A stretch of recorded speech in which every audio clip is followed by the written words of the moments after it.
जिसका नाम है कैपिटल बजटिंग डिसीजंस। कैपिटल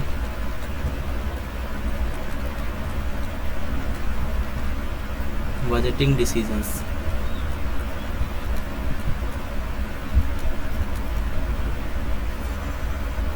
ठीक, तो सबसे पहले समझते हैं कैपिटल बजटिंग क्या होती है। ठीक है, व्हाट इज कैपिटल बजटिंग।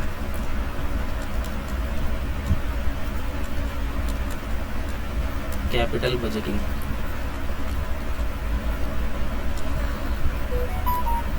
ठीक है। कैपिटल बजटिंग का मतलब है मींस हमारे पास जो रिसोर्सेज हैं, यानी कि हमारे पास जो फंड्स हैं, उसको कैसे एलोकेट करें। ठीक है, मींस एलोकेशन ऑफ फंड्स कहाँ पर, to different long term assets. इसके अंदर हम बेसिकली लॉन्ग टर्म डिसीजंस की बात करते हैं। ठीक है, लॉन्ग टर्म एसेट्स, यानी कैपिटल बजटिंग डिसीजन है क्या, तो कैपिटल बजटिंग का मतलब होता है allocation of funds to different long term assets. ठीक है, यानी कि हम क्या करेंगे, इसके अंदर एक लमसम पैसा लेंगे।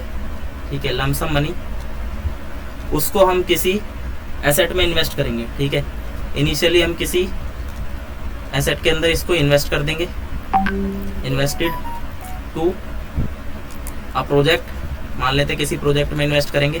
ठीक है, और हम क्या एक्सपेक्ट करेंगे उससे, return, expect return over long period.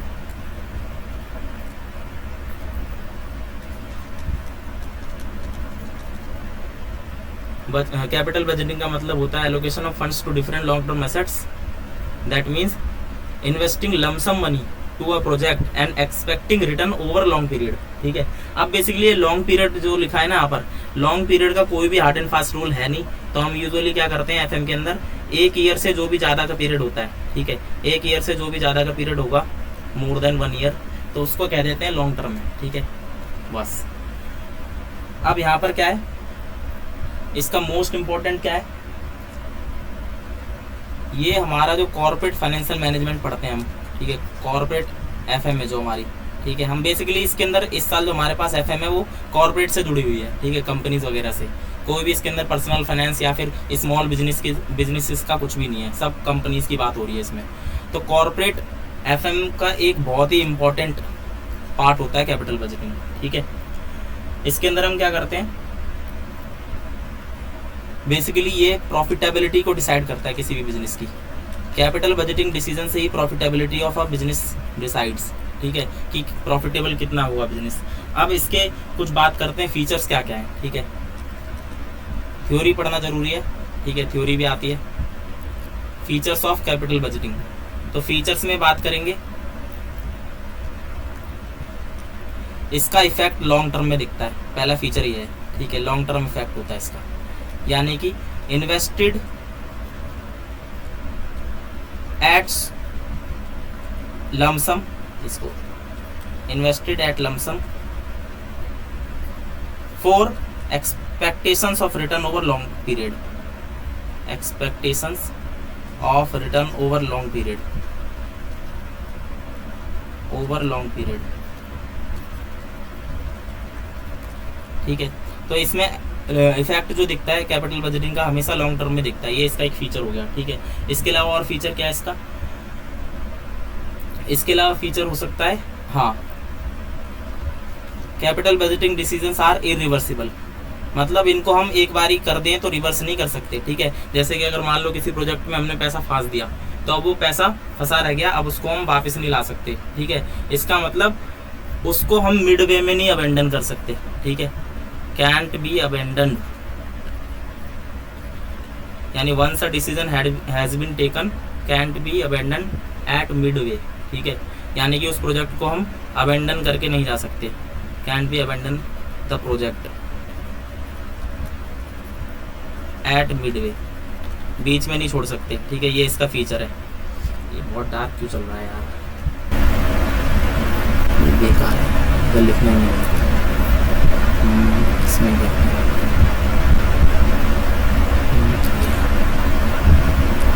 एक मिनट बस।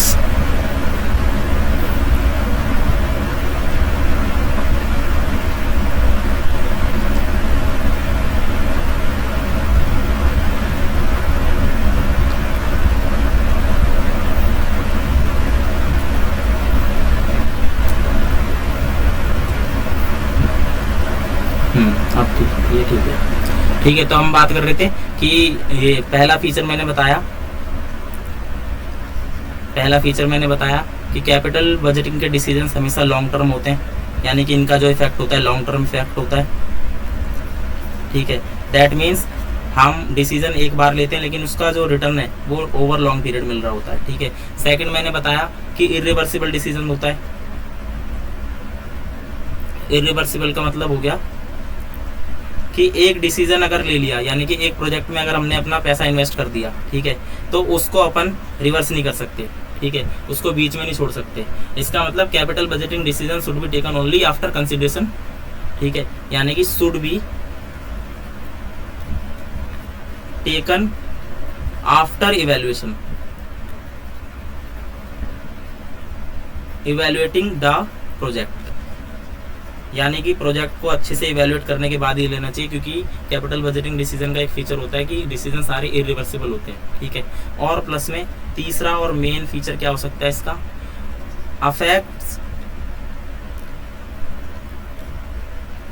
Affects the capacity and strength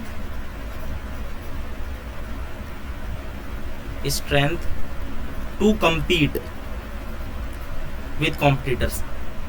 इसका मतलब क्या है कि एक बिजनेस की जो कैपेसिटी होती है, अगर मान लो एक बिजनेस के पास कोई फंड पड़ा था, ठीक है, अब उस फंड को उसने किसी प्रोजेक्ट में लगा दिया। अब लेटर ऑन दूसरी फर्म ने कुछ और प्रोजेक्ट स्टार्ट करा। अब हो सकता है कि उसने वो जो प्रोजेक्ट लिया था वो उसका ठीक ना चल रहा हो, तो दूसरी फर्म को इसका फायदा मिल जाएगा। यानी कि एक कैपिटल बजटिंग डिसीजन, ठीक है, वो बहुत ज़्यादा अफेक्ट करता है किसको, फर्म की कैपेसिटी को, कि वो compete कर पाएगी लॉन्ग टर्म में या नहीं कर पाएगी। यानी कि स्ट्रेंथ उसकी कमज़ोर भी हो सकती है अगर गलत डिसीजन ले लेंगे हम। ठीक है, तो इसीलिए हमारा कैपिटल बजटिंग डिसीजन जो होता है वो एक ऐसा डिसीजन है जिसके अंदर हमें बहुत ज़्यादा इवैल्यूएशन करना पड़ता है। ठीक है, तो इसीलिए फाइनेंशियल मैनेजर बहुत इवैल्यूएशन के बाद कोई भी कैपिटल बजटिंग डिसीजन लेते हैं। ठीक है, अब हम बात करते हैं कि प्रॉब्लम्स क्या अराइज होती हैं। जो फाइनेंशियल मैनेजर होता है, ठीक है, उसके सामने क्या प्रॉब्लम्स आती है, problems and difficulties in capital budgeting.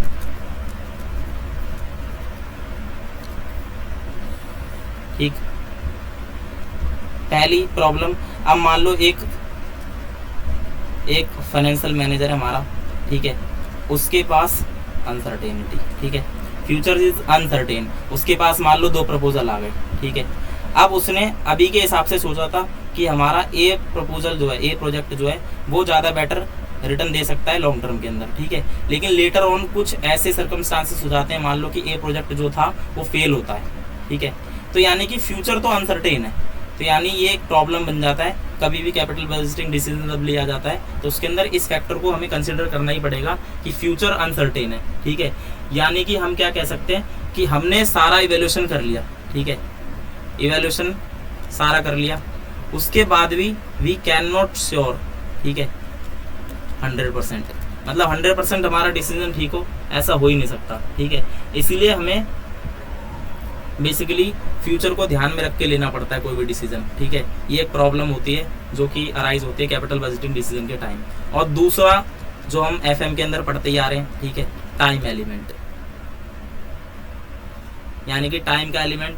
Time element का मतलब कि इसके अंदर हम कोई भी चीज़, जो भी डिसीजन लेंगे, यहाँ पर डिसीजन तो तुम्हारा शॉर्ट टर्म है, ठीक है, लेकिन उसका जो इफेक्ट है, उसका इफेक्ट लॉन्ग टर्म में दिखने वाला है, इफेक्ट उसका लॉन्ग टर्म में होता है।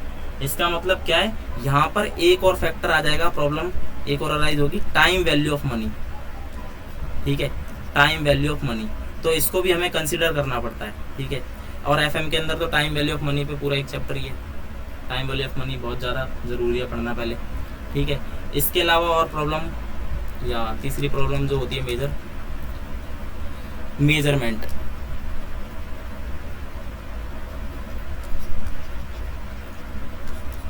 ठीक है, मेजरमेंट प्रॉब्लम क्या है कि इसके अंदर ना हमें कॉस्ट एंड बेनिफिट्स मेजर करने होते हैं। जैसे कि हमारे पास सर्टेन प्रोजेक्ट्स प्रपोजल्स हैं, ठीक है, तो उनके जो कॉस्ट एंड बेनिफिट्स है उनको मेजर करना पड़ता है। ठीक है, और वो मेजरेशन क्वांटिटेटिव टर्म में होता है,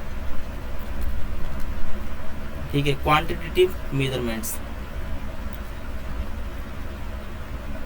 क्वांटिटेटिव मेजरमेंट्स का मतलब, जैसे एक एग्जांपल लेते हैं, अगर मान लो कोई फर्म है वो न्यू प्रोडक्ट लॉन्च करने की सोच रही है, ठीक है, उसको ये डिसीजन लेना है कि न्यू प्रोडक्ट हमने प्रपोज किया कि न्यू प्रोडक्ट लॉन्च करना है हमें, ठीक है। अब इससे क्या मतलब है, देखो दो फैक्टर हो सकते हैं, या तो सेल इंक्रीज हो जाएगी इस प्रोडक्ट को लॉन्च करने से, ठीक है, या फिर डिक्रीज भी हो जाएगी, यानी कि सेल डिक्रीज भी हो सकती है, इंक्रीज भी हो सकती है, ठीक है। इसका क्या मतलब है, इस प्रोडक्ट की वजह से मैं कह रहा हूं कि दूसरे प्रोडक्ट की, ऑफ अदर प्रोडक्ट। तो यहाँ पर हमें मेजर करना पड़ता है फाइनेंशियल मैनेजर को कि कितने परसेंट मतलब सेल डिक्रीज हो सकती है इस प्रोडक्ट के लॉन्च होने से दूसरे प्रोडक्ट की, ठीक है। तो ये एक प्रॉब्लम अराइज होती है कैपिटल बजटिंग डिसीजन लेते वक्त, ठीक है, यानी कि इसके अंदर बहुत ज़्यादा डिफिकल्ट है असरटेन करना, ठीक है, कि यानी कि किसी एक प्रोडक्ट के लॉन्च होने से किसी की सेल दूसरे की बढ़ेगी या घटेगी, ये डिफिकल्ट टास्क होता है, ठीक है। अब हम बात करते हैं कि कौन कौन से टाइप के कैपिटल बजटिंग डिसीजन लेने पड़ते हैं। Types of capital budgeting decisions, ठीक है। तो हम ये दो पॉइंट ऑफ व्यू से देखेंगे। पहला हो गया हमारा फर्म की एग्जिस्टेंस के पॉइंट ऑफ व्यू से, फर्म एग्जिस्टेंस पीओवी, ठीक है। और दूसरा हम देखेंगे सिचुएशन, डिसीजन की सिचुएशन क्या थी जिस वक्त लिया जा रहा है, decision situation point of view, ठीक। तो फर्म की एग्जिस्टेंस के पॉइंट ऑफ व्यू से देखें तो कैपिटल बजटिंग डिसीजन हर फर्म लेती है, चाहे वो न्यूली कॉन्स्टिट्यूटेड हो, ठीक है, न्यू फर्म हो उसको भी लेना पड़ेगा, चाहे वो एग्जिस्टिंग फर्म हो उसको भी लेना पड़ेगा, ठीक है।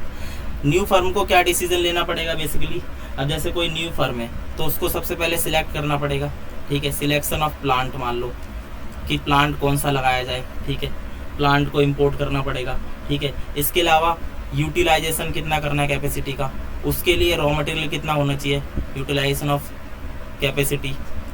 तो ये सब कैपिटल बजटिंग डिसीजन से जो लेने पड़ते हैं एक न्यूली कॉन्स्टिट्यूटेड फर्म को, ठीक है। इसके अलावा एग्जिस्टिंग फर्म को कौन से डिसीजन लेने पड़ेंगे, अब जैसे कोई एग्जिस्टिंग फर्म है, ठीक है, तो उसको डिसीजन लेने पड़ेंगे कॉम्पिटिटर से compete करने के लिए मार्केट में बना रहना पड़ेगा, ठीक है। जो हमारा कॉम्पिटिटर है उससे compete करना पड़ेगा, और उसको compete करने के लिए हमें बहुत सारे डिसीजंस लेने पड़ते हैं, ठीक है। अब मान लो कोई हमारा कॉम्पिटिटर है, उसने कोई नया प्रोडक्ट लॉन्च करा है तो हमें भी करना पड़ेगा अगर मार्केट में हमें अपना एग्जिस्टेंस बनाए रखना है तो, ठीक है। इसके अलावा एनवायरनमेंट जो चेंज होता है, ठीक है, चेंजिंग एनवायरनमेंट है हमारा, तो इसके अंदर बने रहने के लिए भी हमें बहुत सारे कैपिटल बजटिंग डिसीजन लेने पड़ते हैं एग्जिस्टिंग फर्म को, ठीक है। तो इसके अंदर कुछ, हाँ, कोई आस्क टू ज्वाइन के लिए आएगा तो एक्सेप्ट कर लेना। अच्छा, लिंक्डइन दिखा रहा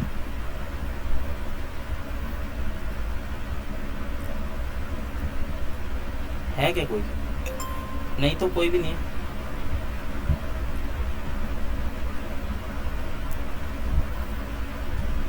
आएगा तो मैं कर दूंगा, ठीक है। देखो, तो कुछ इंपॉर्टेंट डिसीजन देखते हैं कि एग्जिस्टिंग फर्म कौन कौन से कैपिटल बजटिंग डिसीजन लेती है। सबसे पहला हो गया रिप्लेसमेंट और मॉडर्नाइजेशन, रिप्लेसमेंट एंड मॉडर्नाइजेशन। जैसे मैंने बताया कि एग्जिस्टिंग फर्म कंपटीशन में बने रहने के लिए डिसीजन लेती है, ठीक है, तो उसमें से एक एग्जांपल हो गया रिप्लेसमेंट एंड मॉडर्नाइजेशन का डिसीजन, ठीक है। तो क्यों लेना पड़ता है, रिप्लेसमेंट क्यों करना है या मॉडर्नाइजेशन क्यों करना है? तो सबसे पहली बात, कभी कभार क्या होता है, हमारी इकोनॉमिक लाइफ खत्म हो गई किसी मशीन की, या मशीन या कोई भी एसेट है, लेट सपोज हमारे पास, ठीक है, इकोनॉमिक लाइफ हैज ओवर, ठीक है। पहला तो ये हो गया, तो ये एक तरह से रिप्लेसमेंट का डिसीजन है कि भाई उस मशीन को रिप्लेस करना ही पड़ेगा, ठीक है, एक तो ये डिसीजन हो गया। इसके अलावा और क्या हो सकता है रीज़न, तो दूसरा रीज़न हो सकता है टेक्नोलॉजिकल एडवांसमेंट।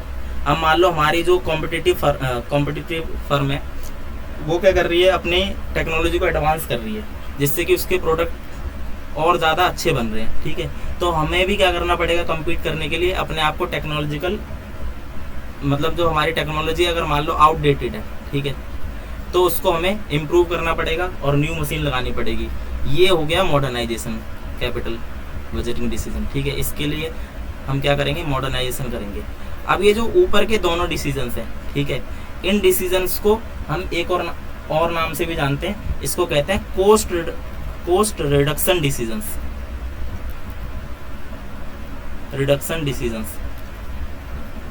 बेसिकली होता क्या है, जैसे कि अगर एक कोई फर्म है, ठीक है, अब एक एसेट की लाइफ जो होती है लिमिटेड होती है, ठीक है। अब उस एसेट की लाइफ लिमिटेड है, इसकी वजह से कभी कभी क्या होता है, जैसे कि उसकी जो एफिशिएंसी है, ठीक है, समय के साथ किसी भी चीज़ की एफिशिएंसी क्या होती है, घटती जाती है। अगर मान लो कोई मशीनरी है तो उसकी एफिशिएंसी घटती जाएगी, ठीक है। अब अगर हम जनरली एक एग्जांपल लें, अगर मान लो हमारे पास कोई बाइक ही है, ठीक है, तो शुरुआत में वो अच्छी चलती है, फिर उसके बाद धीरे धीरे जैसे जैसे पुरानी होती जाएगी। ये मैसेज क्यों नहीं दिख रहा, कौन ज्वाइन होना चाह रहा है, ठीक है, ओके। हाँ, तो हमारे पास कोई बाइक है, तो अगर वो यूज़ करते जाएंगे तो मतलब लगातार यूज़ करने की वजह से उस पर डेप्रिसिएशन लगेगा और उसकी जो एफिशिएंसी है वो भी खत्म होती जाएगी। तो ऐसे ही होता है हमारे किसी भी लॉन्ग टर्म एसेट के साथ, ठीक है। तो एफिशिएंसी कम होती जाती है। अब एफिशिएंसी कम होने से क्या होगा, एक तरह से कॉस्ट बढ़ गई, ठीक है। एफिशिएंसी कम होने से कॉस्ट बढ़ गई, ठीक है। तो हमें डिसीजन लेना पड़ेगा कि उसको रिप्लेस किया जाए नई मशीन से। तो ये रिप्लेसमेंट डिसीजन हो गया। ये आ क्यों नहीं रहा है मेरे पास ऑप्शन,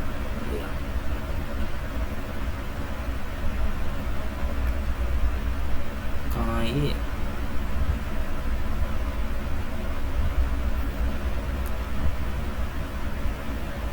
हो गया क्या, कोई ज्वाइन होना चाह रहा था, पता नहीं कहाँ है। चलो कोई नहीं,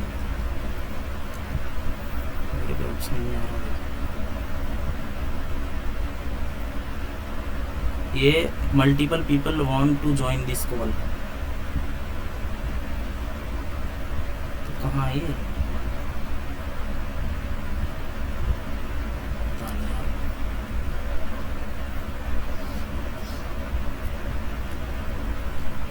एक बारी ग्रुप में कहते ना, लेफ्ट करके ना दोबारा ज्वाइन, मतलब जो ज्वाइन होना चाहता है वो दोबारा रिक्वेस्ट भेज दे, एक बारी दिख नहीं रही, ठीक है, ग्रुप में मैसेज डाल दो कोई। तो हाँ, तो मैं बता रहा था, इकोनॉमिक लाइफ होती है हर किसी की, यानी डेप्रिसिएशन लगता रहता है, जिसकी वजह से एफिशिएंसी कम हो जाती है। एफिशिएंसी कम होने की वजह से कॉस्ट बढ़ जाती है हमारी। तो इसीलिए इस वाले कैपिटल बजटिंग डिसीजन को कैपिटल रिडक्शन डिसीजन भी कहते हैं अपन, कॉस्ट रिडक्शन डिसीजन, ठीक है।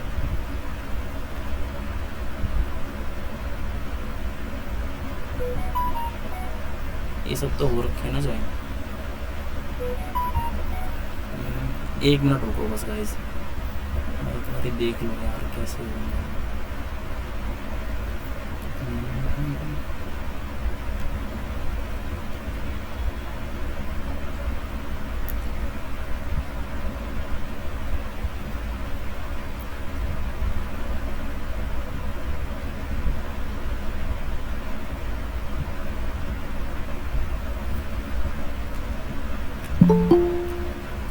हाँ, एक हो गया, अब आ रहा है ऑप्शन, ठीक है।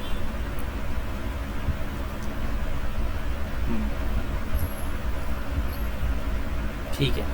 और दूसरा टेक्नोलॉजिकल आउटडेटेड मशीन होती है, अरे यार, ठीक है। इसके अलावा टेक्नोलॉजिकल आउटडेटेड मशीन है, तो उससे भी क्या होगा, हमारी कॉस्ट बढ़ जाएगी। अब कॉस्ट ना भी बढ़े तो उससे होगा क्या कि हमारे जो प्रोडक्ट बन रहे होंगे, ठीक है, वो मार्केट में कम्पीट नहीं कर पाएंगे, और कम्पीट नहीं करेंगे तो सेल्स डिक्रीज हो जाएगी, ठीक है। तो दैट्स वाई हमको ये डिसीजन लेना पड़ता है कैपिटल बजटिंग में, ठीक है। एग्जिस्टिंग फर्म के डिसीजन से हैं सारे। अरे यार, एक बार में ज्वाइन हो जाया करो भाई।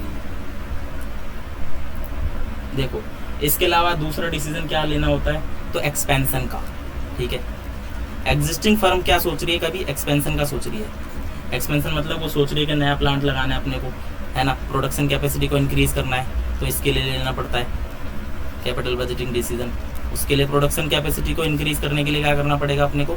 और ये कौन से टाइप में पढ़ रहे हैं हम, जैसे कि मैंने बताया था, types of capital budgeting decision दो पॉइंट ऑफ व्यू से देखना है हमको। एक फर्म की एग्जिस्टेंस के पॉइंट ऑफ व्यू से, मतलब फर्म एग्जिस्ट करे, उसके लिए क्या क्या डिसीजन लेना जरूरी है, और दूसरा सिचुएशन अराइज हो रही है कोई कि डिसीजन लेना पड़ रहा है, ठीक है। ये वाला देखते हैं अभी हम ये वाला देख रहे हैं। तो इसके अंदर न्यू फर्म का मैंने बताया कि न्यू फर्म को सिलेक्शन करना पड़ता है कि कौन सा प्लांट लगाएं, ठीक है। इसके अलावा लोकेशन को भी सिलेक्ट करना है, ठीक है, कि लैंड कौन सी एक्वायर करें। तो ये सारी चीज़ों के न्यू फर्म लेती है कैपिटल बजटिंग डिसीजन। इसके अलावा एग्जिस्टिंग फर्म क्या क्यों लेती है डिसीजन, तो कम्पीट करना है मार्केट में उसे, ठीक है। जो उसकी कॉम्पिटिटर्स हैं, कॉम्पिटिटिंग फर्म्स हैं उसकी, तो उनके साथ कम्पीट करना है। साथ ही साथ जो इन्वायरमेंट चेंज हो रहा है, ठीक है, उसके अंदर अपनी एग्जिस्टेंस को बनाए रखने के लिए डिसीजंस लेने पड़ते हैं। तो उसमें मैंने पहला बताया रिप्लेसमेंट एंड मॉडर्नाइजेशन का डिसीजन, ठीक है। इसके अंदर रीज़न क्या हो सकता है इस डिसीजन को लेने का, कि इकोनॉमिक लाइफ ओवर हो गई है किसी भी मशीन वगैरह की, या फिर कोई एसेट है हमारे पास लॉन्ग टर्म की, तो उसको क्या करना पड़ेगा, रिप्लेस करना पड़ेगा, ठीक है। ये रिप्लेसमेंट का डिसीजन हो गया। इसके अलावा टेक्नोलॉजिकल आउटडेटेड मशीन है हमारे पास कोई, या फिर कोई भी एसेट है लेट सपोज, ठीक है, तो उसको मॉडर्नाइज करना पड़ेगा, यानी उसके लिए हमें दूसरी मशीन लेनी पड़ेगी। तो इन दोनों डिसीजंस को एक तरह से कह सकते हैं कि कॉस्ट रिडक्शन डिसीजंस हैं, कॉस्ट को रिड्यूस करना चाह रहे हैं हम अपनी। तो मैंने बताया जैसे कि कोई भी अगर मशीनरी है हमारे पास, तो उस पर डेप्रिसिएशन लगने से क्या होता है कि उसकी एफिशिएंसी घट जाती है, और एफिशिएंसी घटने की वजह से क्या हुआ, कॉस्ट इंक्रीज हो जाएगी, ठीक है। कॉस्ट इंक्रीज होगी तो इसीलिए हमें क्या करना पड़ेगा, उसको रिप्लेस करना पड़ेगा न्यू मशीन से। एक तो ये हो सकता है। इसके अलावा अगर मान लो हमारी जो मशीन है वो बड़ी पुरानी है, ठीक है, या फिर हम आउटडेटेड टेक्नोलॉजी के साथ अभी भी काम कर रहे हैं मार्केट के अंदर, जबकि हमारे जो कॉम्पिटिटिंग फर्म्स हैं उनके पास एकदम एडवांस मशीन्स हैं या एडवांस प्लांट है उनके पास, तो इस वजह से उनका प्रोडक्शन, उनका जो प्रोडक्ट है वो ज़्यादा बेटर है हमसे, तो इसलिए हमको क्या करना पड़ेगा, मॉडर्नाइज करना पड़ेगा, ठीक है। इसके अलावा दूसरा डिसीजन मैं बता रहा हूँ कि एक्सपेंशन करने के लिए लेती है एग्जिस्टिंग फर्म डिसीजन। एक्सपेंशन क्यों करेंगी, प्रोडक्शन कैपेसिटी को इंक्रीज करना चाहेंगी, ठीक है। और प्रोडक्शन कैपेसिटी इंक्रीज होने से क्या होगा, मार्केट शेयर ज़्यादा कैप्चर कर पाएंगे, ठीक है, मार्केट शेयर बढ़ेगा उनका, मार्केट शेयर को बढ़ाना चाह रहे हैं, ठीक है। दूसरा डिसीजन ये हो सकता है एक्सपेंशन का। इसके अलावा और डिसीजन थर्ड नंबर पे कह सकते हैं डाइवर्सिफिकेशन,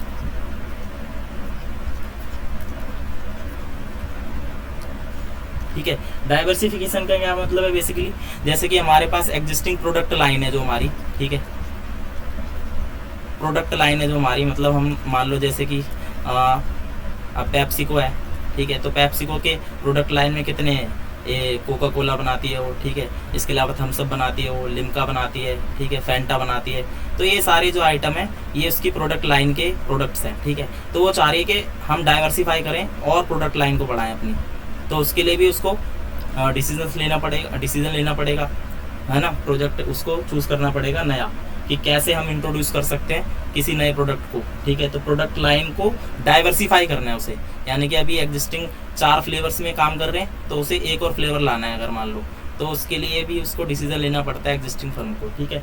इसके अलावा न्यू मार्केट, ठीक है, न्यू मार्केट में हमने कोई नीड आइडेंटिफाई करी है, ठीक है, न्यू मार्केट नीड आइडेंटिफाई करी है हमने, तो हमें क्या करना पड़ेगा, अपने प्रोडक्ट को डाइवर्सिफाई करना पड़ेगा। लेट सपोज हम जैसे कि ये प्रोडक्ट है, ठीक है, ये प्रोडक्ट भी तुम्हें पता है कि अलग अलग कंटेनर्स में आता है और अलग अलग वॉल्यूम्स में आता है, जैसे कि हमारे पास कैन में भी आता है ये प्रोडक्ट, ठीक है, फिर बोतल में भी आता है, और बोतल के अंदर भी कोई 750 ml है ना, और इसके अलावा हमारे पास कोई 1 लीटर की है, कोई 1.25 लीटर की है, कोई 2 लीटर की है, तो इस तरह से डाइवर्सिफाइड प्रोडक्ट्स हैं।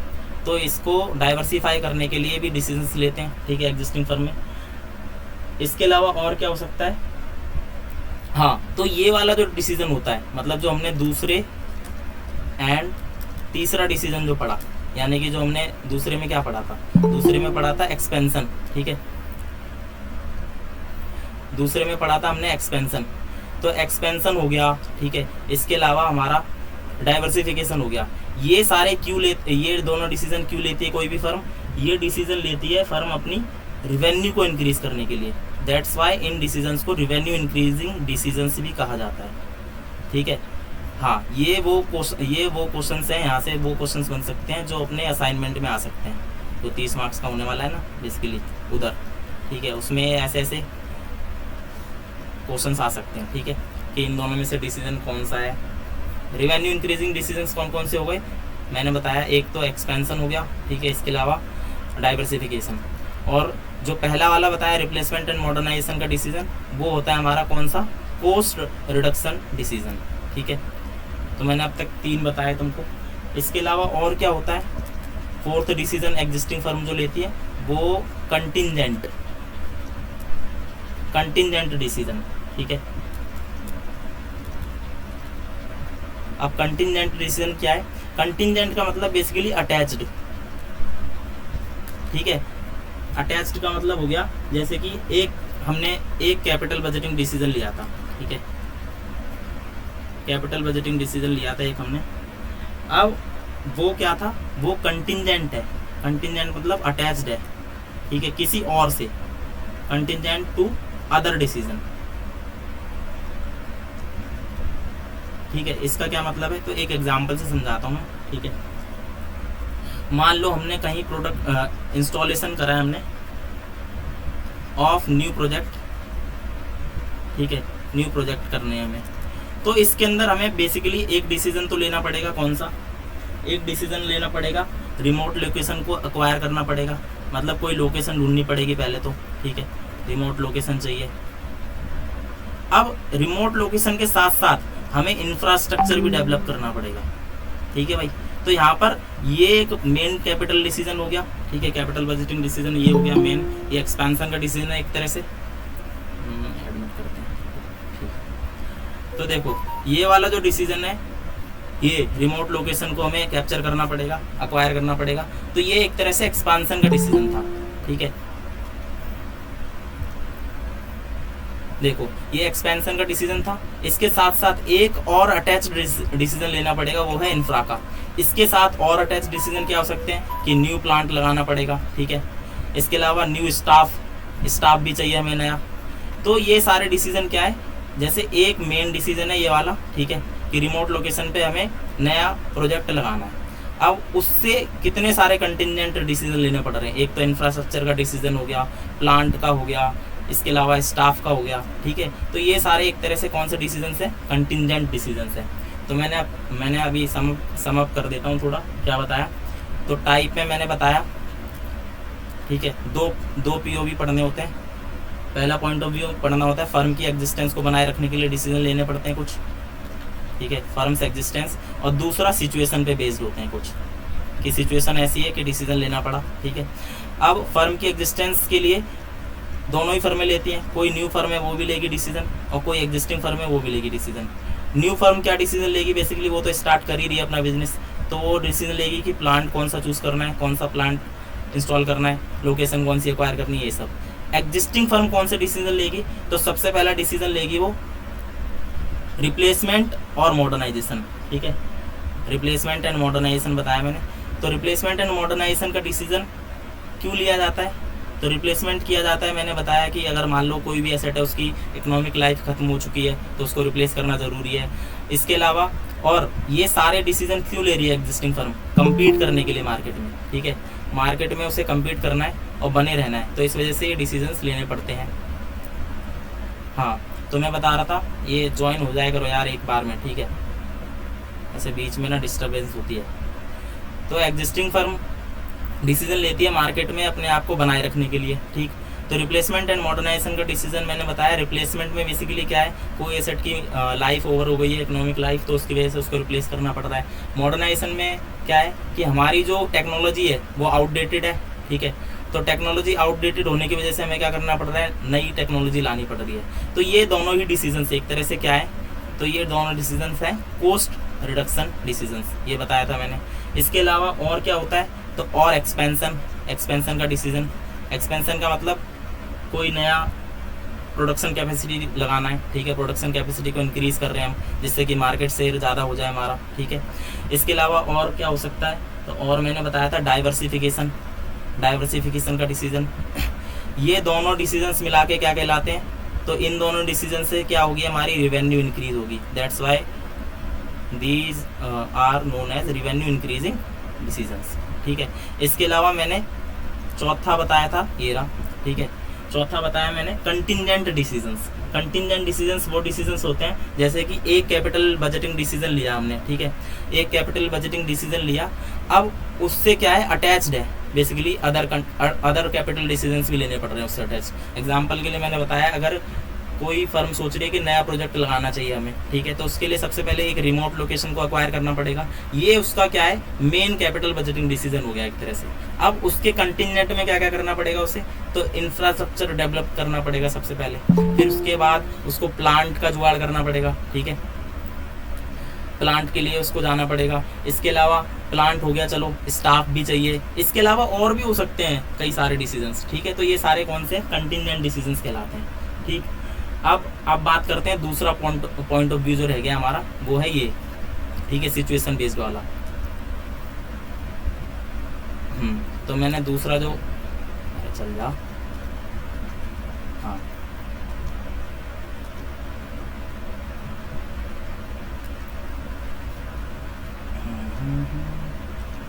हाँ, दूसरा पॉइंट ऑफ व्यू बताया था मैंने, कौन सा बताया था, हाँ, POV of point of view of situation decision.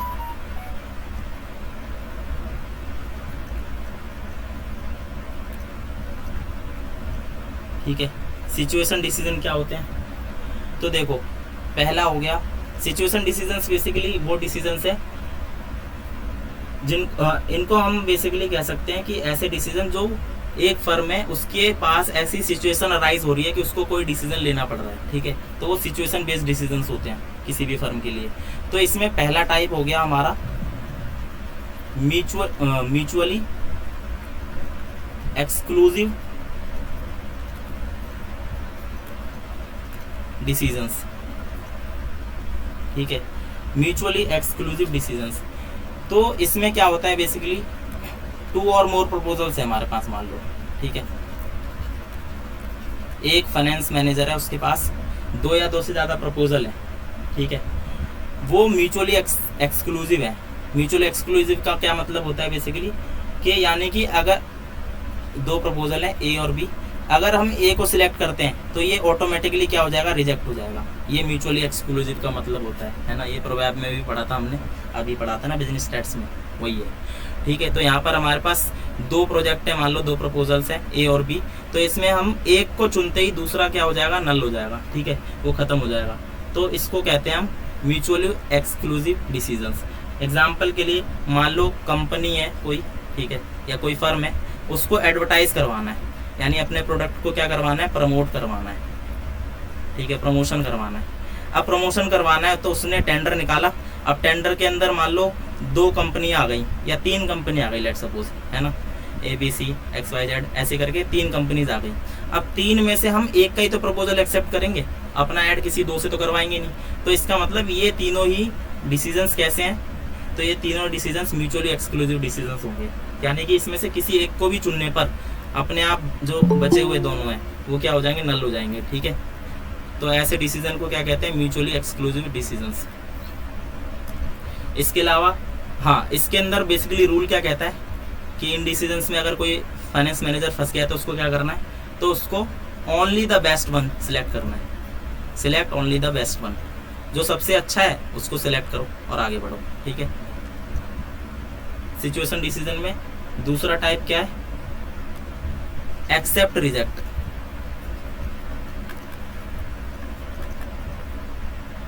मतलब इसके अंदर ऑटोमेटिकली रिजेक्ट नहीं होगा, ठीक है, हमें एक्सेप्ट करना पड़ेगा या तो किसी डिसीजन को या किसी डिसीजन को रिजेक्ट करना पड़ेगा, ठीक है। ऐसी सिचुएशन है हमारे पास, यानी कि इसके अंदर क्या होता है, इंडिपेंडेंट प्रपोजल्स होते हैं हमारे पास, इंडिपेंडेंट प्रपोजल्स। इंडिपेंडेंट प्रपोजल्स का मतलब जैसे हमने पीछे पढ़ा, अभी पीछे हमने क्या पढ़ा कि म्यूचुअली एक्सक्लूसिव डिसीजंस होते हैं जिसके अंदर 2 या 2 से ज़्यादा प्रपोजल हैं और वो दोनों एक दूसरे के म्यूचुअली एक्सक्लूसिव है, यानी कि एक को सिलेक्ट करने पर दूसरा अपने आप नल हो जाता है।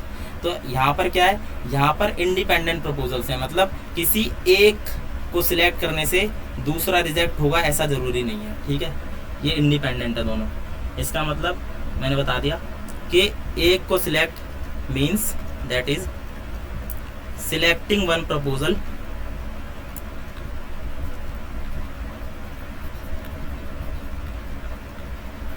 ठीक है, selecting one proposal not results in rejecting another one, ठीक है, not results in rejecting another, मतलब एक को सिलेक्ट करने का मतलब ये नहीं है दूसरे को रिजेक्ट कर दिया हमने, ठीक है।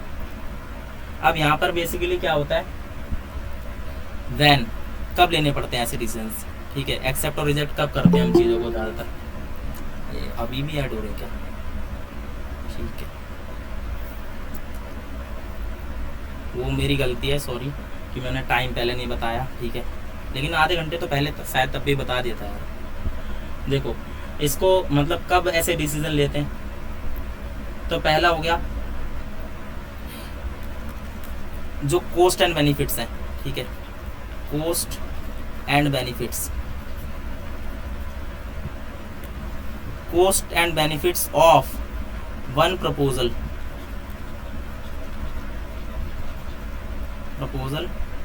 does not affect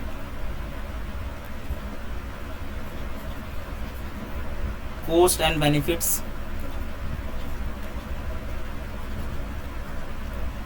of another proposal, ठीक है, तब लेना पड़ता है ऐसा डिसीजन। इसके अलावा और क्या है, एक्सेप्टिंग, जैसे कि हमारे पास 2 प्रपोजल थे तो उसमें से हमने एक को एक्सेप्ट कर लिया या मान लो रिजेक्ट कर दिया, यानी एक्सेप्टिंग और rejecting one proposal has not impact, उसका कोई इम्पैक्ट नहीं है दूसरे पे, इम्पैक्ट ऑन द अदर, ठीक है, तो यानी उसके दूसरे प्रपोजल पर उसका कोई इफेक्ट नहीं है। मैंने बताया कि ऐसे डिसीजंस एक्सेप्ट और रिजेक्ट डिसीजन कब लेता है कोई मैनेजर, तो पहला मैंने बताया इंडिपेंडेंट प्रपोजल्स होते हैं ये सारे, तो पहली बात, ठीक है, इसका मतलब एक प्रपोजल को सिलेक्ट करेंगे तो दूसरा रिजेक्ट नहीं होगा अपने आप, ऐसा कुछ भी नहीं है। और ऐसे डिसीजंस कोई भी मैनेजर कब लेता है, जब cost and benefits of one proposal doesn't affect cost and benefits of another proposal, यानी कि दोनों के कॉस्ट एंड बेनिफिट्स अलग अलग है, ठीक है, ऐसा तब होता है। अब जैसे हमने पिछले वाले एग्जाम्पल में पढ़ा था, ये म्यूचुअली एक्सक्लूसिव में एडवर्टाइजमेंट का एग्जाम्पल दिया। अब कॉस्ट एंड बेनिफिट्स की बात करें तो कॉस्ट तो वेरी कर सकती है लेकिन बेनिफिट सेम होंगे, है ना, यानी कि हमें बेसिकली क्या करना है, अपने प्रोडक्ट को प्रमोट ही तो करवाना है, तो प्रमोट तो किसी से भी करवा सकते हैं, ठीक है, लेकिन यहाँ पर हमारे पास अलग अलग हो सकते हैं कॉस्ट एंड बेनिफिट्स, ठीक है, इंडिपेंडेंट हो सकते हैं। दूसरा, एक्सेप्ट और रिजेक्ट करेंगे अगर किसी को, ठीक है, तो उसका कोई इम्पैक्ट नहीं पड़ेगा दूसरे पर भी, यानी कि जो इसका मेन मैंने क्रक्स बताया था वही लाइन यहाँ पे दूसरी लिखी है मैंने, ठीक है। इसके अलावा अब जैसे हमारे पास डिफरेंट प्रपोजल्स होते हैं, इसके अंदर एक से ज़्यादा हैं, ठीक है, डिफरेंट प्रपोजल्स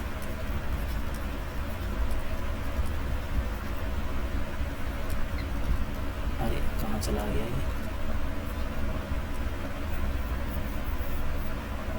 ठीक है, being considered are not competitive, मतलब जो हमारे पास डिफरेंट प्रपोजल्स हैं, जितने भी हमारे पास प्रपोजल हैं वो कॉम्पिटिटिव नेचर के नीचे नहीं है, मतलब, ठीक है, यानी कि जैसे हमने यहाँ पे बात करी थी, इस वाले में तो ये रहा, इस वाले में बात करी तो इसमें कंपटीशन है तीनों के बीच में, ये तीनों एजेंसी के बीच में कंपटीशन है क्योंकि इसमें सेम चीज़ है, ठीक है, तीनों को सेम ही काम करना है, तो कॉम्पिटिटिव नेचर का था, इसीलिए हमें बेस्ट वन को सिलेक्ट करना था। अब यहाँ पर क्या है, बेसिकली यहाँ पर ऐसा डिसीजन कब लेना पड़ता है, जब डिफरेंट प्रपोजल है और वो कॉम्पिटिटिव नेचर के नहीं है, यानी कि एक दूसरे से कम्पीट नहीं कर रही, ठीक है, तो ऐसे डिसीजंस को लेते वक्त मैनेजर एक ही रूल फॉलो करता है, वो है ऑल द गुड वंस, मतलब जितने भी अच्छे प्रपोजल्स हैं सबको एक्सेप्ट कर लो, ठीक है, डिपेंडिंग ऑन मैनेजर, ठीक है, उसको जो जो अच्छा लग रहा है वो सबको क्या करेगा, एक्सेप्ट कर लेगा, ठीक है। तो ये तो मैंने बताया थ्योरी थी ये थोड़ी सी, ठीक है।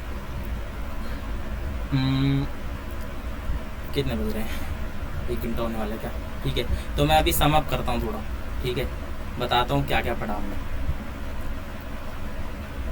इतना भी पढ़ेंगे, ये मतलब 20% हो गया इसका, ठीक है, आगे फिर कैलकुलेशंस है, ठीक है, कौन कौन से मेथड्स हैं हमारे पास कैपिटल बजटिंग डिसीजंस के, ठीक है, वो सब पढ़ना है हमें, ठीक। तो वो क्वेश्चन जो है प्रैक्टिकल अगली क्लास में शुरू करेंगे कल से, रेगुलर कर लेंगे अब तो कल से।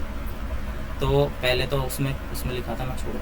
तो मैंने बताया था कि फीचर्स क्या क्या होते हैं, ये फीचर्स हैं, ठीक है।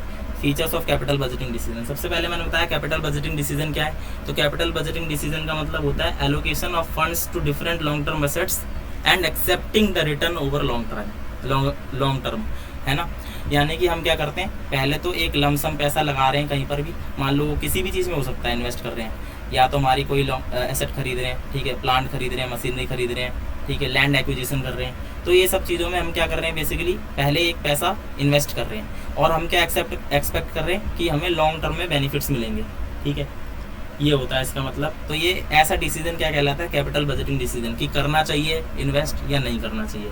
यानी कि उसका जो हमारे पास जो इन्वेस्टेड अमाउंट होगा उस पर रिटर्न कितना मिलेगा, ठीक है। अब इसके फिर मैंने बताया था कि फीचर्स क्या क्या होते हैं। तो फीचर्स में मैंने बताया लॉन्ग टर्म इफेक्ट होता है इसका, ठीक है। लॉन्ग टर्म इफेक्ट का मतलब कि एक डिसीजन तुम्हें लंबे समय तक क्या देने वाला है, रिटर्न देने वाला है। तो इसीलिए हमें यहाँ पर बहुत ध्यान से लेना पड़ता है डिसीजन, ठीक है। इसके अलावा इरिवर्सिबल होता है। इरिवर्सिबल का क्या मतलब है, जो भी डिसीजन लेंगे, ठीक है, वो इरिवर्सिबल है, यानी कि हमें बहुत ज़्यादा इवोल्यूशन की आवश्यकता है यहाँ पर। तो इसीलिए जो फाइनेंस मैनेजर्स होते हैं वो हर एक डिसीजन को बहुत ज़्यादा इवोल्यूशन करने के बाद ही लेते हैं, ठीक है। क्योंकि यहाँ पर हम कोई भी डिसीजन वापस नहीं कर सकते अपना। अगर मान लो तुमने कोई प्लांट एक्वायर करना था, ठीक है, अब तुमने प्लांट को एक्वायर कर ही लिया है, ठीक है, इंपोर्ट कर लिया, तो तुम क्या कर सकते हो, उसको वापस नहीं कर सकते।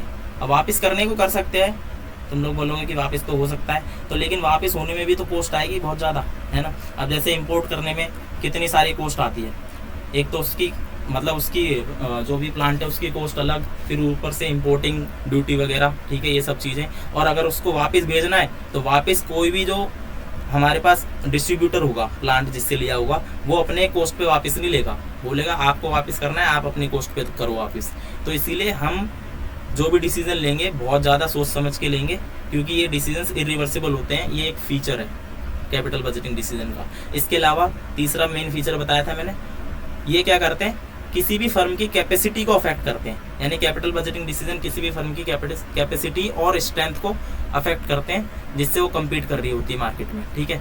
अब जैसे कि मैंने बताया था, अगर किसी फर्म के पास फंड्स की अवेलेबिलिटी है और उसने किसी प्रोजेक्ट में लगा दिया पैसा, अब लेटर ऑन उसे रियलाइज़ हुआ कि नहीं भैया इसमें नहीं लगाना चाहिए था, क्योंकि उसकी जो कॉम्पिटिटिंग फर्म है उसने किसी और प्रोजेक्ट में पैसा लगाया है और वही प्रोजेक्ट ज़्यादा रिटर्न देने वाला था, ठीक है।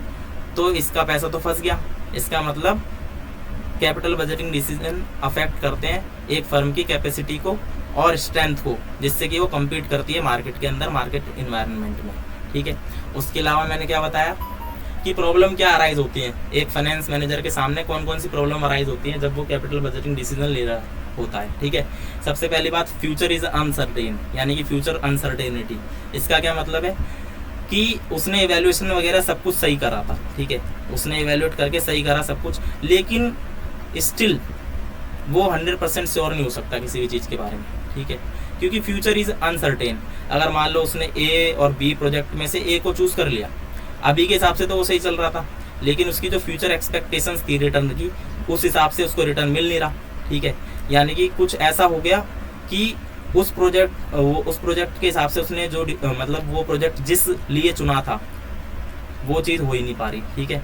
यानी कि अब बी प्रोजेक्ट चुनना चाहिए था, उसे ऐसा लग रहा है। तो ये एक प्रॉब्लम होती है किसी भी फाइनेंस मैनेजर के सामने कि वो फ्यूचर को डिसाइड नहीं कर सकता, लेकिन हाँ वो फैक्ट जो भी उसके पास फैक्ट और डेटा होता है उसके हिसाब से अपना डिसीजन लेता है, ठीक है। इसके अलावा टाइम एलिमेंट है यहाँ पर, है ना। टाइम एलिमेंट मतलब time value of money, basically TVM, ठीक है। TVM का भी एक फैक्टर है जो कि मतलब एक तरह से डिफिकल्टी क्रिएट करता है किसी भी मैनेजर के सामने डिसीजन लेने में, ठीक है। बेसिकली यहाँ पर क्या है कि हमारा जो भी हम डिसीजन लेंगे लॉन्ग टर्म का डिसीजन है, यानी कि कोई भी हमें कैपिटल बजटिंग डिसीजन लेना है वो लॉन्ग टर्म में अफेक्ट करता है हमको, ठीक है। तो वहाँ पर टाइम एलिमेंट को कंसिडर करना पड़ता है। और टाइम एलिमेंट, अब जैसे कोई भी है, मान लो हमारे पास डिस्काउंटिंग रेट है, ठीक है, तो ये सब रेट हमारे अज्यूम्ड है एक तरह से, कोई पक्का नहीं कि ऐसे ही रहेंगे, क्योंकि इन्फ्लेशन, ठीक है, इन्फ्लेशन इज देयर, और inflation can not be determined, ठीक है। जैसे कि अभी भी बात करें तो बता देते हैं, बताने को 4 से 6% के बीच में रहने वाली है, ऐसा ज़रूरी नहीं है लेकिन, यानी कि ये दोनों कंबाइंडली हम पढ़ सकते हैं एक साथ कि फ्यूचर भी अनसर्टेन है, 4 से 6 के बीच में रहे ना रहे, तो यहाँ पर टाइम एलिमेंट होता है। इस वजह से कोई भी फाइनेंस मैनेजर डिफ़िकल्टी फेस करता है कोई भी कैपिटल बजटिंग डिसीजन लेने में, ठीक है। इसके अलावा मैंने बताया था एक प्रॉब्लम और अराइज होती है कि मेजरमेंट की प्रॉब्लम है, ठीक है। हमको ये पता है कॉस्ट एंड बेनिफिट हमने मेजर कर लिए मान लो, ठीक है। क्वांटिटेटिव मेजरमेंट करना पड़ता है यहाँ पर, ठीक है, कि कितना कॉस्ट जा रहा है तो उसके बदले कितना बेनिफिट मिल सकता है, ये तो हमने मेजर कर लिए। लेकिन फिर भी यहाँ पर ये प्रॉब्लम होती है कि अगर मान लो कोई न्यू प्रोडक्ट लाइन जैसे हमने बनाई और उसमें न्यू प्रोडक्ट लॉन्च करा हमने, ठीक है। अब न्यू प्रोडक्ट लॉन्च होने की वजह से हमें नहीं पता कि जो एग्जिस्टिंग प्रोडक्ट है उसकी सेल पर क्या इफेक्ट पड़ने वाला है, ठीक है। यानी कि उसको मेजर करना बड़ा ही मुश्किल है। अगर सेल कम होगी या बढ़ेगी तो किस हद तक बढ़ेगी, किस हद तक कम होगी, यानी कि हमको जो क्वांटिटेटिव डेटा है वो मेजर करना बड़ा मुश्किल होता है किसी भी मैनेजर के लिए, ठीक है, कैपिटल बजटिंग डिसीजन के वक्त। इसके अलावा फिर मैंने बताया कि कितने तरह के कैपिटल बजटिंग डिसीजंस हैं, तो यहाँ पर 2 पॉइंट ऑफ व्यू से पढ़ने होते हैं। एक हो गया फर्म की एग्जिस्टेंस के पॉइंट ऑफ व्यू, यानी कि फर्म को एग्जिस्टेंस बनाए रखनी है अपनी मार्केट के अंदर, कॉम्पिटिटिव मार्केट है और वहाँ पर उसके बहुत सारे कॉम्पिटिटर्स हैं, तो उनके साथ कम्पीट करते रहने के लिए कुछ कैपिटल बजटिंग डिसीजंस लेने पड़ते हैं, ठीक है, फर्म को। इसके अलावा कुछ डिसीजन ऐसे होते हैं जो सिचुएशन बेस्ड होते हैं, यानी कि सिचुएशन अराइज हो जाती है, ठीक है। इसके अंदर जो फर्म की एग्जिस्टेंस का पॉइंट ऑफ व्यू है उसके अंदर भी 2 तरह की फर्म हो सकती है। एक न्यू फर्म जो कि अभी आई है मार्केट में, ठीक है, जिसने अभी अपना बिजनेस एस्टेब्लिश किया है, और दूसरी हो गई एग्जिस्टिंग फर्म। तो इन दोनों के डिसीजन थोड़े वेरी कर सकते हैं, ठीक है। जैसे कि न्यू फर्म को तो अभी सब कुछ शुरू करना है, तो वो सबसे पहले सिलेक्ट करेगी कि मतलब कौन सी एसेट में पैसा लगाना है, कौन सी मशीनरी इंपोर्ट करनी है, प्लांट कौन सा लगाना है, ठीक है। उसके अलावा कैपेसिटी जो कितनी रखनी है हमको, और उस कैपेसिटी का यूटिलाइजेशन करने के लिए क्या हम रॉ मटेरियल को अरेंज कर पाएंगे, ठीक है। तो ये सारे डिसीजन एक तरह से लेने पड़ते हैं, ठीक है। इसके अलावा लोकेशन क्या होगी। एग्जिस्टिंग फर्म क्यों लेती है डिसीजन, तो एग्जिस्टिंग फर्म को करना है कम्पीट, क्योंकि उसका बिजनेस तो एस्टेब्लिश्ड है पहले से, तो कॉम्पिटिटिव मार्केट है, तो उसकी जो कॉम्पिटिटिंग फर्म है ना, कॉम्पिटिटर्स हैं उसके जो, तो उनके साथ कम्पीट करते रहने के लिए उसको कुछ डिसीजंस लेने पड़ते हैं। साथ ही साथ एनवायरनमेंट चेंज जो होता है, ठीक है, उसको भी फेस करने के लिए डिसीजंस लेने पड़ते हैं, ठीक। जैसे कि अगर मान लो यहाँ पर बात आती है बिजनेस साइकिल की, है ना, बिजनेस साइकिल कह लो या फिर कह लो इकोनॉमिक साइकिल। अब इकोनॉमिक साइकिल में जैसे कि हमने पढ़ा था ग्रेजुएशन के अंदर, ठीक है, इकोनॉमिक साइकिल कुछ ऐसे चलती है, रिसेशन फिर बूम फिर रिसेशन, ठीक है, ऐसे करके चलती है, ठीक है। यहाँ पर मतलब जैसे इंक्रीजिंग है अभी, ठीक है, फिर यहाँ पर बूम पे आ गए हम, फिर डिप्रेशन आ गया, ठीक है। तो ऐसे करके हम ऊपर की ओर बढ़ते हैं धीरे धीरे। अब कोई भी फर्म है एग्जिस्टिंग, ठीक है, तो उसको कब कैपिटल बजटिंग डिसीजन लेना है, तो वो इन्वायरमेंट पे डिपेंड कर रहा है एक तरह से यहाँ पर, यानी इकोनॉमी जैसी चल रही है उस हिसाब से उसका डिसीजन चेंज होता है, ठीक है। तो इसके अंदर कुछ एग्जांपल्स हैं, एग्जिस्टिंग फर्म कौन सी कैपिटल बजटिंग डिसीजन लेती है। सबसे पहले मैंने बताया रिप्लेसमेंट एंड मॉडर्नाइजेशन का डिसीजन, ठीक है। रिप्लेसमेंट किसका, तो एग्जिस्टिंग एसेट होगी कोई, ठीक है, रिप्लेसमेंट ऑफ एग्जिस्टिंग एसेट, ठीक है। एग्जिस्टिंग प्रोजेक्ट भी हो सकता है, एसेट भी हो सकती है ना। तो इसके अंदर क्यों कर रहे हैं रिप्लेस, तो इसलिए कर रहे हैं क्योंकि उसकी इकोनॉमिक लाइफ खत्म हो चुकी है हमारी एसेट की, ठीक है, अब वो काम की बची नहीं है, तो उसको रिप्लेस करना पड़ेगा। एक तो ये कैपिटल बजटिंग डिसीजन हो गया। इसके अलावा हो सकता है कि हमारी टेक्नोलॉजी लैग कर रही हो, यानी कि हम आउटडेटेड टेक्नोलॉजी के साथ अभी भी मार्केट में कम्पीट करने की सोच रहे हैं, जबकि जो हमारी कॉम्पिटिटर्स हैं उनके पास एकदम मॉडर्न डे टेक्नोलॉजी है, तो इस वजह से हम पीछे रह रहे हैं। तो उसको भी हमें कम्पीट करने के लिए मॉडर्नाइजेशन करने की ज़रूरत पड़ती है, यानी न्यू मशीनरी लगानी पड़ती है, ठीक है। 1 मिनट रुकना, बस चार्जर लगा लूँ लैपटॉप में।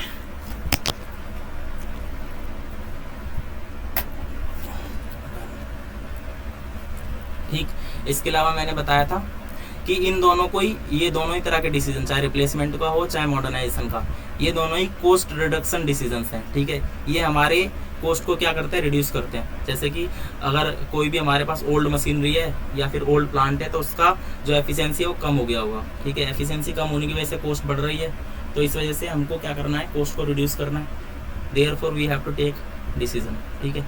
इसके अलावा जैसे मैंने बताया टेक्नोलॉजी आउटडेट हो गई है तो उसको मॉडर्न बनाना है, जिससे कि कॉस्ट रिड्यूस हो सके।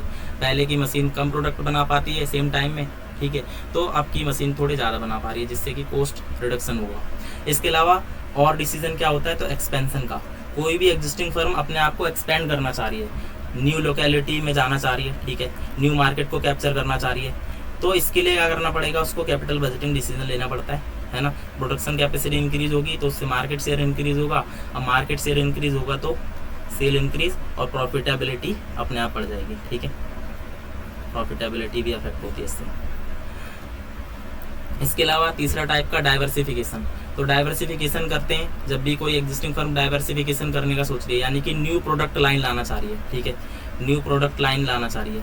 न्यू प्रोडक्ट लाइन का मतलब कोई भी जो मार्केट में उसके जो एग्जिस्टिंग प्रोडक्ट है उसमें कुछ वेरिएशन लाना चाह रही है ना। जैसे कि मैंने यहाँ पर एग्जांपल दिया था, पेप्सिको कंपनी है जो, उसके पहले से पहले से फ्लेवर चल रहे हैं, ठीक है, बेवरेजेस में कोका कोला है, थम्सअप है ना, इसके अलावा लिम्का वगैरह सब कुछ है, और वो भी अलग अलग वेराइटीज़ में आते हैं, यानी कि कोई कैन में आ रहा है, ठीक है, कोई छोटी बोतल, कोई बड़ी बोतल। अब वो कंपनी सोच रही है कि हमें कोई नया फ्लेवर लाना है, तो वो डाइवर्सिफिकेशन का पार्ट है, तो उसके लिए भी कैपिटल बजटिंग डिसीजन लेगी कंपनी, ठीक है। तो या फिर उसके अलावा हो सकता है कंपनी को कोई न्यू मार्केट नीड दिखाई दी, यानी कि उसने देखा कि मार्केट में ये प्रोडक्ट लॉन्च किया जा सकता है, ठीक है, तो उसको कहेंगे प्रोडक्ट लाइन लॉन्च करना है। देखो डाइवर्सिफिकेशन और ये जो एक्सपेंशन है, इन दोनों से ही क्या होगा, इन दोनों से ही फर्म की जो रिवेन्यू होगी वो इंक्रीज होगी, ठीक है, रिवेन्यू बढ़ेगी। दैट्स वाई इन दोनों डिसीजन को अपन रिवेन्यू इंक्रीजिंग डिसीजंस कहते हैं, ठीक है। इसके अलावा चौथा टाइप का डिसीजन जो एग्जिस्टिंग फर्म लेती है कैपिटल बजटिंग में, वो है कंटिंजेंट डिसीजन। यानी कि कंटिंजेंट का मतलब अटैच्ड, यानी कि एक कोई हमारा कैपिटल बजटिंग डिसीजन लिया हमने, मान लो, ठीक है, अब उससे अटैच्ड कुछ अदर डिसीजन लेने पड़ते हैं अपने आप ही, यानी कि हमारा जो मेन डिसीजन है उससे कुछ डिसीजन है जो अटैच्ड हैं। जैसे कि मैंने यहाँ पर बताया था एग्जाम्पल में, ठीक है, कि हमारा कोई न्यू प्रोजेक्ट हमें इंस्टॉल करना है। न्यू प्रोजेक्ट इंस्टॉल करने के लिए क्या करना पड़ता है, रिमोट लोकेशन पहले एक्वायर करनी पड़ेगी, ठीक है। अब लोकेशन एक्वायर करना ही इनफ नहीं होगा इस प्रोजेक्ट के लिए, ठीक है, इसके अलावा हमें क्या डेवलप करना पड़ेगा, इंफ्रास्ट्रक्चर, यानी कि नई बिल्डिंग वगैरह बनानी पड़ेगी, ठीक है। इसके अलावा इंफ्रास्ट्रक्चर डेवलप करने के बाद प्लांट चाहिए हमें, मशीनरी वगैरह चाहिए, जिससे कि हमारा प्रोडक्शन स्टार्ट हो सके, वहाँ पर एक्टिविटी स्टार्ट हो सके बिजनेस की। इसके अलावा उसमें स्टाफिंग करनी पड़ेगी, स्टाफ चाहिए रहेगा, ठीक है। तो एक तरह से हम इसको कह सकते हैं कि ये मेन कैपिटल बजटिंग डिसीजन है अपना, ठीक है ना। और ये उससे क्या है, कंटिंजेंट है। कंटिंजेंट मतलब अटैच्ड है ये, ठीक है, ये भी कंटिंजेंट डिसीजन हो गया, ये भी हो गया, ठीक है। तो ये हमने आज 3 चीज़ें पढ़ ली हैं, ठीक है। अब फिर उसके अलावा जो दूसरा पॉइंट ऑफ व्यू था, यानी कि सिचुएशन वाला, ठीक है। तो कभी कभी क्या होता है, कोई फर्म है हमारे पास, मान लो, ठीक है, तो उसके पास ऐसी सिचुएशन अराइज हो गई है तो कि उसको कोई ना कोई डिसीजन लेना पड़ रहा है, कैपिटल बजटिंग डिसीजन लेना पड़ रहा है। तो सिचुएशन के हिसाब से 2 तरह के हो सकते हैं, ठीक है। एक हो गया हमारा म्यूचुअली एक्सक्लूसिव डिसीजन। तो इसमें बेसिकली क्या है, 2 या 2 से ज़्यादा प्रपोजल है किसी फर्म के पास, ठीक है, किसी बिजनेस के पास, ठीक है, और उसमें से एक को चुनते ही दूसरा अपने आप रिजेक्ट हो जाता है। ऐसा कैपिटल बजटिंग डिसीजन है यहाँ पर बेसिकली, ठीक है। जैसे कि मैंने यहाँ पर एग्जांपल दिया, एडवर्टाइजमेंट के लिए कोई कंपनी हायर करना चाह रही है किसी दूसरी फर्म को, ठीक है। अब उसके लिए क्या है, बेसिकली उसके पास टेंडर भरा है 4 कंपनियों ने, ठीक है, या 3 कंपनियों ने। अब तीनों में से एक का ही प्रपोजल वो एक्सेप्ट कर सकती है, ठीक है, क्योंकि तीनों से तो करवाएगी नहीं एडवर्टाइज। अब यहाँ पर एक चीज़ ध्यान रखनी है कि हमारा जो कॉस्ट एंड बेनिफिट्स है, कॉस्ट एंड बेनिफिट जो अटैच्ड है यहाँ पर इस डिसीजन में, ठीक है, वो ऑलमोस्ट क्या है, सेम है, ठीक है, ऑलमोस्ट सेम। जैसे कि मतलब उस कंपनी का मोटिव क्या है, प्रमोशन, ठीक है। अब प्रमोशन करवाएगी तो ये तीनों ही एडवर्टाइजिंग कंपनीज है, तो तीनों में से किसी से भी करवा लेगी, यानी कि यहाँ पर almost same cost and benefit निकल के आ रहा है, ठीक है। तो इसमें रूल क्या लगाते हैं मैनेजर, फाइनेंस मैनेजर क्या रूल लगाते हैं कि only the best one should be selected, ठीक है, सिर्फ हमारे को जो बेस्ट है उसको सिलेक्ट करना है, यानी कि कॉस्ट क्या हुए मिनिमम और बेनिफिट क्या हुए मैक्सिमम, ठीक है। इसके अलावा दूसरा टाइप बताया मैंने, एक्सेप्ट रिजेक्ट डिसीजंस, यानी कि फर्म के पास बहुत सारे इंडिपेंडेंट प्रपोजल्स हैं, ठीक है। इंडिपेंडेंट प्रपोजल्स का मतलब कि कोई भी उसमें से म्यूचुअली एक्सक्लूसिव नहीं है, यानी कि ऐसा ज़रूरी नहीं कि एक प्रपोजल को हमने एक्सेप्ट कर लिया यानी सिलेक्ट कर लिया तो उसका रिजल्ट ये नहीं निकलेगा कि दूसरे अपने आप रिजेक्ट हो जाएंगे, ठीक है।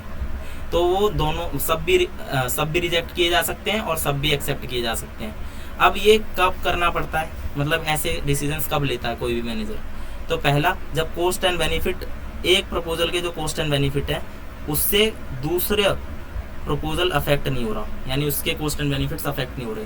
अब अफेक्ट नहीं हो रहे इसका मतलब कॉस्ट एंड बेनिफिट अलग अलग होंगे दोनों प्रपोजल्स के, ठीक है। जैसे कि हमने इस वाले में पढ़ा, ठीक है, इस वाले में पढ़ा हमने कि कॉस्ट एंड बेनिफिट ऑलमोस्ट क्या है, सेम है, और इसके अंदर क्या है, इसके अंदर डिफरेंट होंगे, ठीक है। यानी कि और दूसरा कि कब ऐसे डिसीजन लेता है कोई भी मैनेजर, जब एक्सेप्ट करने से या रिजेक्ट करने से एक प्रपोजल को दूसरे प्रपोजल पर कोई अफेक्ट नहीं पड़ रहा है ना, यानी कोई इफेक्ट नहीं पड़ रहा। इसका मतलब क्या है, इसका मतलब हो गया कि डिजायरेबिलिटी खत्म नहीं हो रही दूसरे की, ठीक है। एक वर्ड है यहाँ पर डिजायरेबिलिटी, है ना, डिजायरेबिलिटी पे कोई असर नहीं पड़ रहा दूसरे प्रपोजल की, यानी अदर प्रपोजल्स डिजायरेबिलिटी, यानी कि वो भी अभी उतना ही ज़्यादा वर्थ इट है, ठीक है, एक सिलेक्ट करने के बाद भी। इसके अलावा तीसरा, different proposals being consider are not competitive. ये मैंने पहले में ही बता दिया था एक तरह से कि मतलब जैसे इस वाले में हमने पढ़ा था कि ये सारे क्या है, almost same cost and benefit दे रहे हैं अपने को, ठीक है। तो इसको हम कह सकते हैं एक तरह से कॉम्पिटिटिव नेचर के हैं, ये कॉम्पिटिटिव नेचर है इन प्रपोजल्स का, ठीक है। लेकिन यहाँ पर हम देखेंगे तो यहाँ पर बेसिकली क्या है, कॉम्पिटिटिव नेचर के प्रपोजल्स नहीं है हमारे पास, यानी कि इनके जो कॉस्ट एंड बेनिफिट्स जो अटैच्ड है इनके साथ वो क्या है, अलग अलग है। इसीलिए तो एक को सिलेक्ट करने से दूसरे का कॉस्ट बेनिफिट क्या हो, अफेक्ट नहीं होता यहाँ पर, ठीक है। तो इसीलिए यहाँ पर डिफरेंट प्रपोजल्स कॉम्पिटिटिव नहीं है, therefore we may reject all और एक्सेप्ट ऑल। लेकिन हमारा जो रूल है वो क्या कहता है मैनेजर के लिए कि all the good ones should be selected, मतलब जितने भी अच्छे हैं उनको सिलेक्ट कर लो, ठीक है। तो ये हमने पढ़ लिया कैपिटल बजटिंग क्या होती है, कैपिटल बजटिंग के फीचर्स क्या हैं, कैपिटल बजटिंग करते वक्त मैनेजर की प्रॉब्लम्स क्या अराइज होती है उसके सामने, ठीक है। और इसके अलावा हमने पढ़ा कि कैपिटल बजटिंग के टाइप क्या क्या होते हैं, ठीक है। अगली क्लास में हम पढ़ लेंगे बेसिकली, कल ही